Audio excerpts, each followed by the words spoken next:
नमस्कार, मैं रूपांशी गिल, आप देख रहे हैं सत्ता एक्सप्रेस न्यूज। आइए नजर डालते हैं उत्तर प्रदेश से जुड़ी कुछ खास खबरों पर।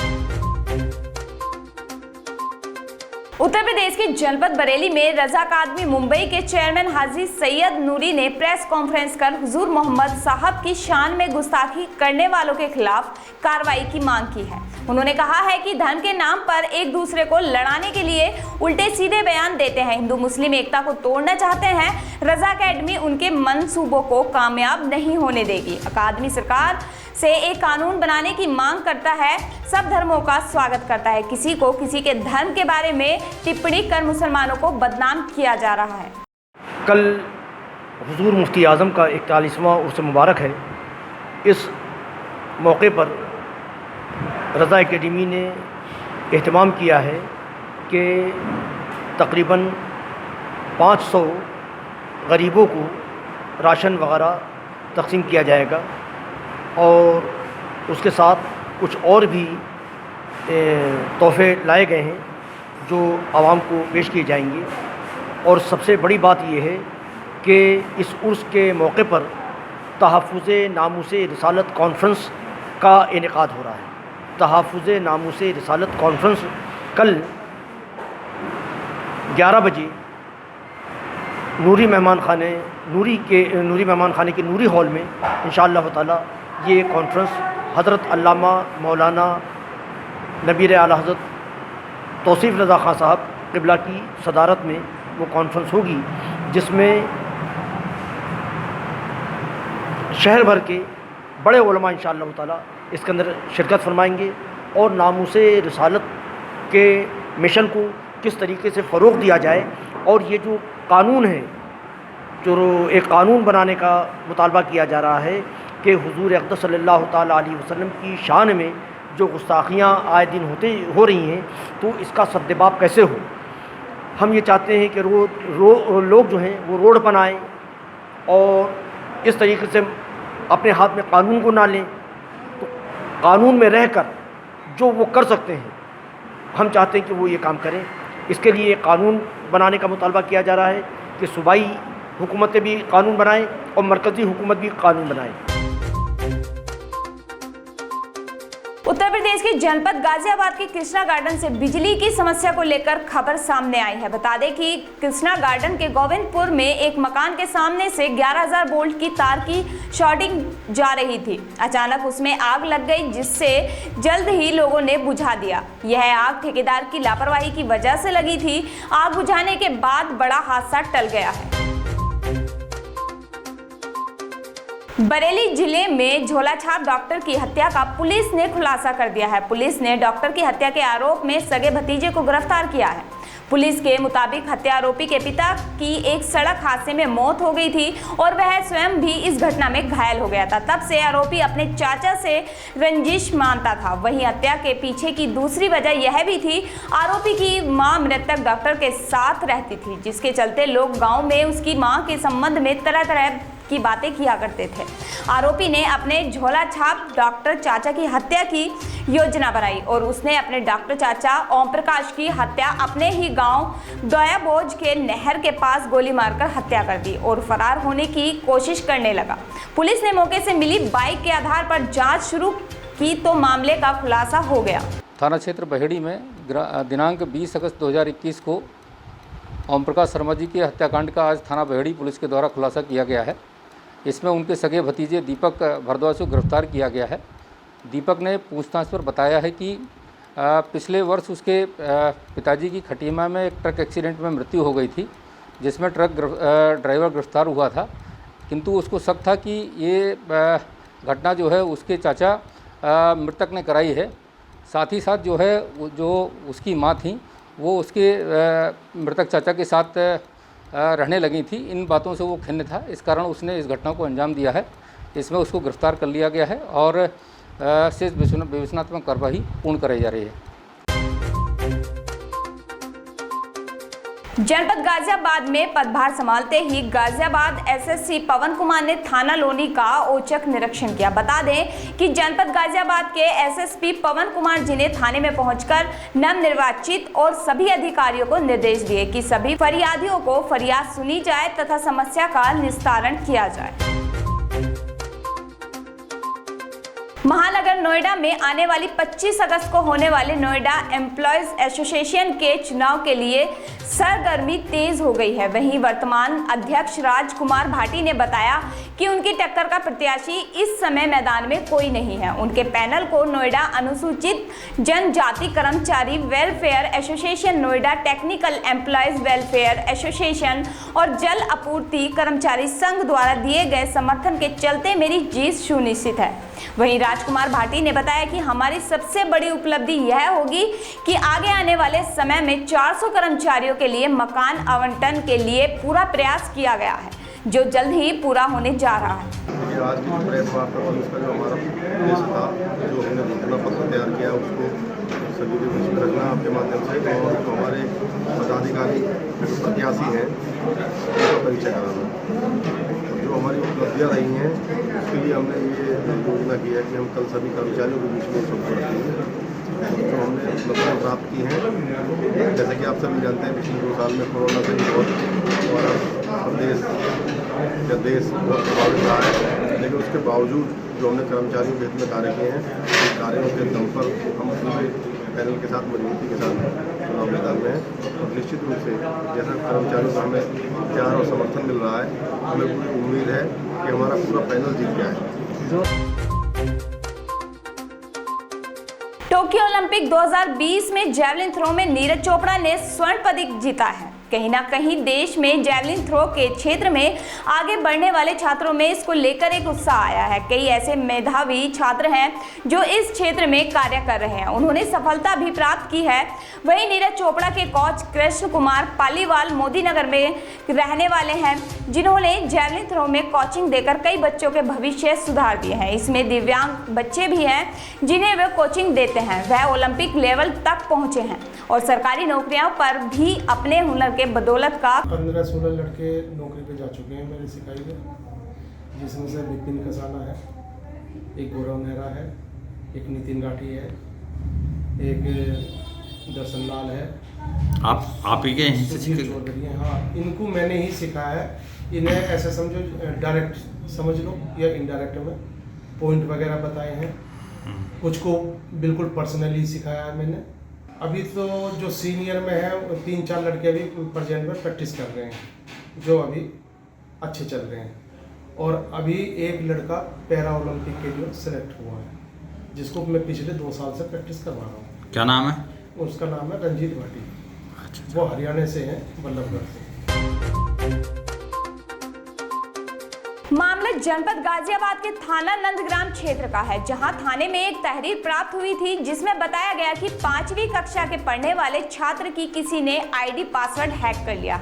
ऑनलाइन क्लास के ग्रुप में अपहरण का संदेश आया है। बच्चे का क्लास से नाम हटा दीजिए, नहीं तो इसके साथ गलत हो जाएगा। साइबर सेल पुलिस ने इसकी तफ्तीश से जांच से पता चला कि बच्चे ने स्वयं ही संदेश डाला था। ग्रुप में लॉकडाउन और कोरोना की वजह से बच्चे को ज्यादा बाहर ही नहीं जाने दिया जाता था, इस वजह से बच्चा नाराज था। फिलहाल पुलिस ने बच्चे और परिजनों की काउंसलिंग कराकर उन्हें घर भेज दिया है। साइबर सेल में एक शिकायत प्राप्त हुई थी कि एक गार्जियन ने शिकायत दी थी कि उनका जो बच्चा है वो ऑनलाइन क्लासेस करता है, तो उसकी ऑनलाइन क्लास की आईडी और पासवर्ड हैक करके उसे क्लास छोड़ने की धमकी दी जा रही है, और उनके अन्य घरों के नंबर पे तमाम धमकी आ रही है कि बच्चे को क्लास छुड़वा दीजिए, नहीं तो उसके साथ ठीक बर्ताव नहीं किया जाएगा। इस सूचना पे साइबर सेल ने जब जांच पड़ताल की, तो जांच पड़ताल में ज्ञात हुआ कि ये काम लड़के द्वारा स्वयं किया जा रहा था। लड़के की काउंसलिंग कराई गई है, गार्जियनों को भी उस संबंध में अवगत कराया गया है, और काउंसलिंग करा के और वॉइस में गार्जियंस को भी कहा गया है कि आप इस पर सतर्क दृष्टि रखें, ताकि ऐसी किसी भी अन्य घटना होने से बचा जा सके। जनपद मोदी नगर में लगभग 1 वर्ष से करोड़ों रुपए खर्चे करके सीवरेज का कार्य कराया जा रहा है, जिसकी वजह से पूरे शहर की सड़कें क्षतिग्रस्त हो गई हैं। रोजाना दर्जनों लोग घायल हो रहे हैं। शहर के मुख्य मार्गों और कॉलोनियों की सड़कों पर बारिश से हुए जल भराव की वजह से शहरवासियों का जीना मुश्किल हो गया। सीवर लाइन की गुणवत्ता में भ्रष्टाचार को लेकर मोदी नगर पालिका के चेयरमैन अशोक महेश्वरी भी इसकी शिकायत लखनऊ तक दर्ज करा चुके हैं, जिसके बावजूद भी नियमों को ताक पर रखकर सीवर लाइन का कार्य बस्तूरी जारी है। सीवरेज लाइन के कार्य में हो रहे भ्रष्टाचार की जांच की मांग लगातार सामाजिक संस्थाओं और कुछ लोगों द्वारा लगातार उठाई जा रही है। जल निगम की शिकायत तो हमने इस काम को शुरू होने पर ही जब दिखाई दिया कि काम गलत हो रहा है, तब से हमने डीपीआर मांगनी शुरू करी। आरटीआई में वो डीपीआर नहीं देने को तैयार, बल्कि हास्यास्पद बात करते हैं कि डीपीआर को वहाँ आकर पढ़ लिया जाए। तो वहीं से लग गया था कि मामला गड़बड़ है। लेकिन अब चूँकि शहर में 60-70% काम हो गया, पूरा शहर हर तरह से परेशान है, निकलने का रास्ता भी नहीं रहा, मटेरियल भी ठीक नहीं लग रहा और अधिकारी देखने भी नहीं आ रहे। हमारे जनप्रतिनिधि भी इनके सामने घुटने टेके हुए हैं। तो फिर मजबूर होकर हमें माननीय मुख्यमंत्री जी के पास शिकायत करनी पड़ी। इसमें जो मोदियों की कॉलोनी में इन्होंने बाहर की सड़कें खोदी, वो सबसे बड़ा घोटाला है।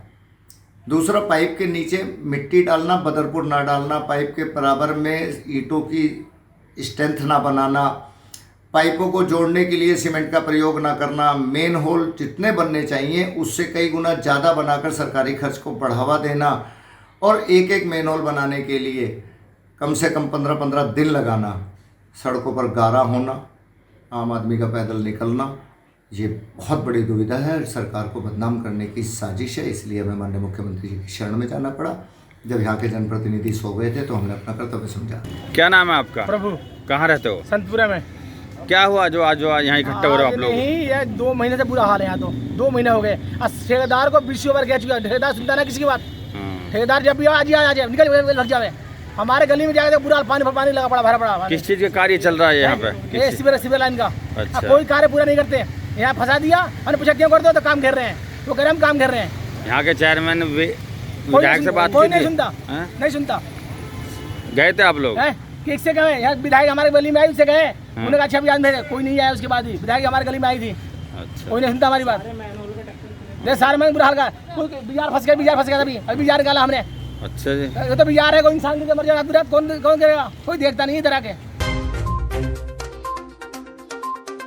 उत्तर प्रदेश में 2022 के चुनाव को लेकर बहुजन समाज पार्टी के राष्ट्रीय महासचिव सतीश चंद्र मिश्रा आजकल प्रभुबंद सम्मेलनों के नाम पर ब्राह्मण वर्ग को एकजुट करने में जुटे हुए हैं। इसी कड़ी में आज सतीश चंद्र मिश्रा ने हरदोई के गांधी मैदान में बुद्ध वर्ग के सम्मेलन को संबोधित करते हुए भारतीय जनता पार्टी पर अयोध्या में राम मंदिर निर्माण के नाम पर लोगों को गुमराह करने का आरोप लगाया है।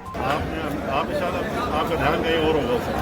हमने कहा था 23% के साथ में बैकवर्ड क्लास, पिछड़ा, अल्पसंख्यक पहले से जुड़ा हुआ और उन 23 के साथ में भाईचारा सर 85 सीटें दी थी पिछली बार। अब की बार ब्राह्मण समाज को कितनी सीटें बहुजन समाज पार्टी देने का प्लान है? अभी आने दीजिए, जब आपके सामने आएंगी सीटें तो आपके सामने हर चीज खुलासा कर देंगे। अभी आप परेशान नहीं, सब आपके सामने। सर एक सवाल है। कल्याण सिंह के निधन के बाद 5 सड़कें जो है आज उनके नाम पर की जा रही, क्या लगता है आपको? इसको भी जो है बीजेपी मार्केटिंग कर रही है या क्या? देखिए बीजेपी हर काम जो है वो उसी को सोच करके करती है, क्या मार्केट चलानी है उस हिसाब से करती है।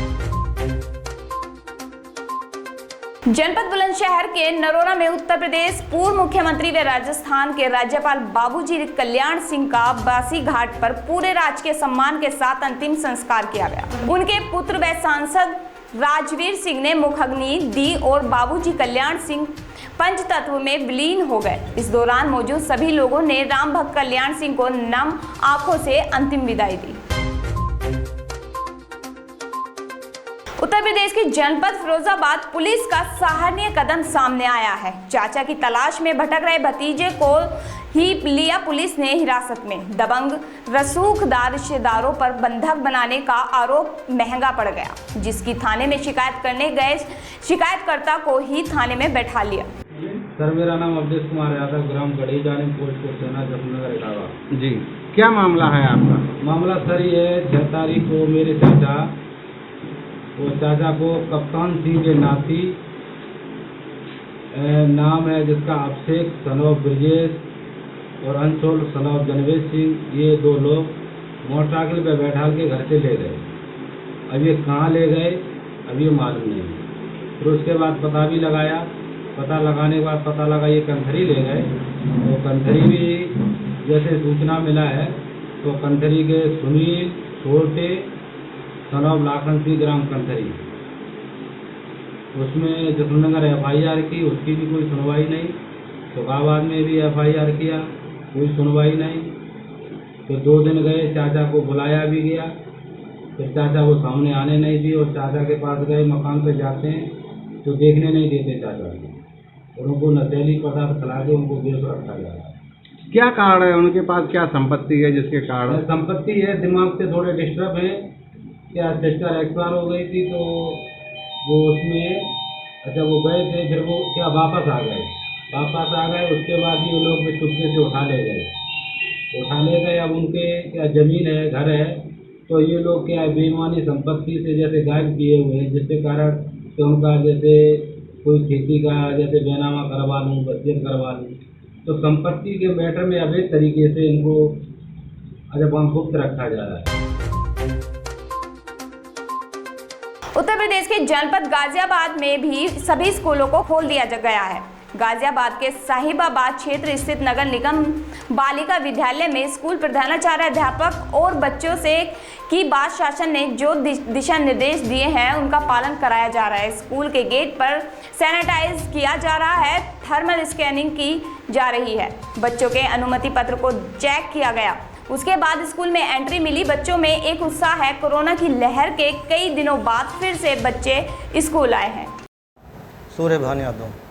नहीं, बच्चे भी जो है बड़े जागरूकता के साथ आ रहे हैं और साथ ही साथ जो है हम भी कोरोना प्रोटोकॉल का पालन कर रहे हैं। गेट पे ही सैनिटाइज 800 मीटर और उन्हें मास्क लगाने का भी हिदायत दे रहे हैं। साथ ही साथ कक्षा में भी हमारे जो कक्षा अध्यापक भी हैं वे भी जो है उन्हें दिशा निर्देश दे रहे हैं कि सोशल डिस्टेंस मेंटेन करना, मास्क लगाना ज़रूरी है और एक दूसरे से कोई वस्तु आदान प्रदान न करें।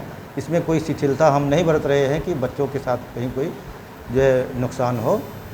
बच्चे 50% प्रथम पाली में और 50% जो है द्वितीय पाली में आएंगे। आज तो पहला दिन है इनका। आज पहला दिन है, बच्चे लगभग कितनी तादाद में पहुँच रहे हैं या परिवार का क्या कहना है? हाँ, आज जो है बच्चे पहले दिन आए हैं। 40% उनकी अटेंडेंस फर्स्ट मीटिंग में है। सेकंड मीटिंग में देखना है कि उनकी तादाद कितनी रहती है। हमने गार्जियन को भी जागरूक कर दिया था कि वे जो है अनुमति पत्र लेकर के बच्चों को भेजें। क्या नाम है बेटा आपका? मेरा नाम अनुष्का है। अनुष्का, कौन से स्कूल में पढ़ते हैं आप और कौन सी क्लास में पढ़ते हैं? मैं कैलाशवती इंटर कॉलेज में पढ़ती हूँ। मैं अभी कक्षा 7वीं की क्षेत्र हूँ। आप छात्र हैं, तो बताइए कितने दिन बाद स्कूल खुला है आपका? खुला है बहुत दिनों के बाद, अभी तो अगस्त चल रहा आप है। स्कूल पहुँचे, कैसा महसूस हो रहा है? अच्छा लग रहा है, बहुत दिनों के बाद स्कूल आई हूँ। अच्छा, तो आपके पेरेंट्स ने भेजने के लिए कोई दिक्कत तो नहीं बोला? अच्छा, तो घर पर पढ़ाई कर रहे थे, तो ऑनलाइन पढ़ाई अच्छी लगती है या ऑफलाइन अच्छी लगती है? और स्कूल में आके? स्कूल में आके ज़्यादा अच्छी लगती है। अच्छा, तो जो कोरोना काल है, प्रोटोकॉल पूरी तरीके से मास्क वास्क लगा के आए, सैनिटाइजर वगैरह लेके आए ना? देश में कोरोना संक्रमण की वजह से पिछले कई महीने से स्कूल बंद चल रहे थे। कक्षा 9 से 12वीं तक के स्कूल पहले खोले जा चुके हैं। उसी क्रम में कक्षा 6 से 8वीं तक के सभी स्कूल आज से खोल दिए गए हैं। अभिभावक बच्चों को स्कूल भेजने के लिए तैयार हैं, लेकिन बच्चों की सुरक्षा को लेकर अभिभावक अभी भी चिंतित हैं। क्या नाम है बेटा? जय हिंद, मेरा नाम मिसबा है। मैं नगर निगम बालिका इंटर कॉलेज की स्टूडेंट हूँ। मैं 8th क्लास की में पढ़ती हूँ। आज हम बहुत दिनों के बाद स्कूल आए हैं। हमें बहुत अच्छा लग रहा है क्योंकि इतने दिन से हम लोग घर पे थे, बोर भी हो रहे थे, पढ़ाई भी ठीक से नहीं हो पा रही थी और काफ़ी प्रॉब्लम्स थे उसकी, जैसे कि मोबाइल भी नहीं था और घर में काफ़ी प्रॉब्लम्स भी थी जिसकी वजह से मोबाइल भी नहीं ले पाए थे और काफ़ी चीज़ें थी जिससे हम नहीं पढ़ पा रहे थे। तो आज मैम ने हमें स्कूल बुलाया, हमें बहुत अच्छा लग रहा है। अब स्कूल में बहुत अच्छे से पढ़ाई भी कर पाएंगे एंड अपने सब फ्रेंड्स के साथ हम लोग बैठ भी पाएंगे। मैं अनीता वशिष्ठ, प्रिंसिपल नगर निगम बालिका इंटर कॉलेज मक्कनपुर। आज से हमारे कक्षा 6 से 8 के बच्चे आना शुरू हो गए हैं। काफ़ी दिनों से लॉकडाउन के कारण, महामारी की परेशानियों के कारण बच्चों को स्कूल में नहीं आने का आदेश था, लेकिन जैसे ही शासन ने आदेश दिया कि बच्चों को बुला लिया जाए, हमने बच्चों को पूरी सेफ्टी के साथ बुलाया उनको ऑनलाइन भी हमने गाइडलाइन भेजी कि इस तरह से बच्चों आपको इसका पालन करना है और इस तरह से आपको आना है। तो बच्चे आज बहुत खुश हैं। घर पे उनकी पढ़ाई ठीक से हो नहीं पा रही थी क्योंकि बहुत सारी समस्याएं थी। आर्थिक रूप से काफ़ी कमज़ोर तबके से बच्चे मेरे स्कूल में आते हैं, तो उनके पास वो सारी सुविधाएं घर पे नहीं होती ताकि वो पढ़ाई ठीक से कर सकें। आज बच्चे बहुत खुश हैं, तो उन बच्चों को आज मैंने बिस्किट भी मंगवाए थे ताकि बच्चों को अच्छा लगे कि हम पहले दिन गए हैं तो हमारा इस तरह से स्वागत किया गया है। सैनिटाइज पहले उनके हाथ करवाए गए, उसके बाद उनको बिस्किट भी दिए गए और अब उनको अच्छे से क्लासेस में बिठा करके हम पढ़ाई करवाएंगे उनकी, ताकि उनका जो भी नुकसान हुआ है उसकी भरपाई करने में हम पूरी तरह समर्थ हो सकें। उत्तर प्रदेश में आज से कक्षा 6 से 8वीं कक्षा के छात्रों के लिए फिर से स्कूल खोले जा चुके हैं, जिसके मुताबिक अब 4-4 घंटे की 2 शिफ्ट में क्लास शुरू करने की अनुमति दे दी गई है। नियमों के मुताबिक एक शिफ्ट में सिर्फ 50% विद्यार्थी को बैठने की अनुमति दी जाएगी। इसके अलावा क्लासरूम में ही असेंबली होगी। इसके अलावा नियमों के मुताबिक इंटरवल के दौरान क्लास में ही लंच करना होगा। सरकार द्वारा जारी नियमों के मुताबिक अभिभावकों की अनुमति के बाद ही बच्चों को स्कूल में प्रवेश दिया जाएगा। उत्तर प्रदेश की खबरों में आज इतना ही। देखते रहिए सत्ता एक्सप्रेस न्यूज़।